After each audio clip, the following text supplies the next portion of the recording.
एक आदमी जमीन पर चुना बिखेरता है और उस पर दो नकली पैरों के निशान बना देता है।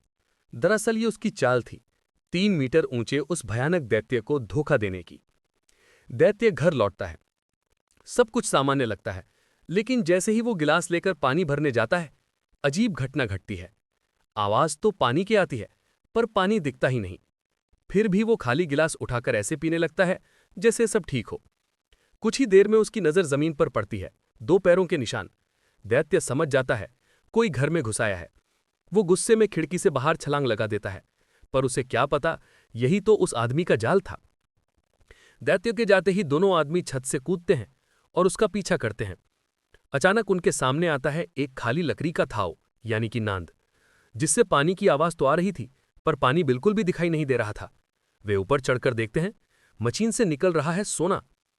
दोनों खुशी से झूम उठते हैं, लेकिन तभी एक समझदार साथी रोकता है, क्योंकि उसे एहसास होता है कि वह पानी नहीं बल्कि प्रकाश की गति से बहती ऊर्जा है। इधर वैज्ञानिकों को भी पता चलता है धरती का समुद्र धीरे धीरे गायब हो रहा है। अगर ये नहीं रुका तो पूरी धरती सूखे रेगिस्तान में बदल जाएगी और मानव जाति हमेशा के लिए मिट जाएगी। सच जानने के लिए दो गोताखोर गहरे समुद्र में उतरते हैं। वहां उन्हें मिलता है एक विशाल छेद जो धरती का पानी निगल रहा था।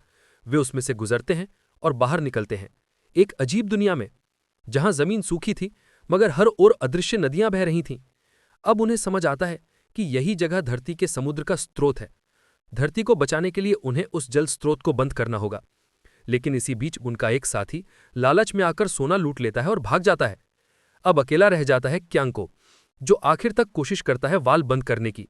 दैत्य फिर लौट आता है और क्यांक्यो पर हमला कर देता है, पर जब क्यांक्यो बताता है कि वह पूरी मानवता को बचाने आया है, तो दैत्य भी उसकी मदद करता है।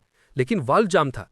तभी क्यांक्यो अपनी जान दांव पर लगाकर मशीन में कूद जाता है, सोने का टुकड़ा निकाल देता है और उसी पल धरती का समुद्र रुक जाता है। पूरी मानवता बच जाती है, एक इंसान की हिम्मत से जिसने अदृश्य जल प्रवाह को रोक दिया।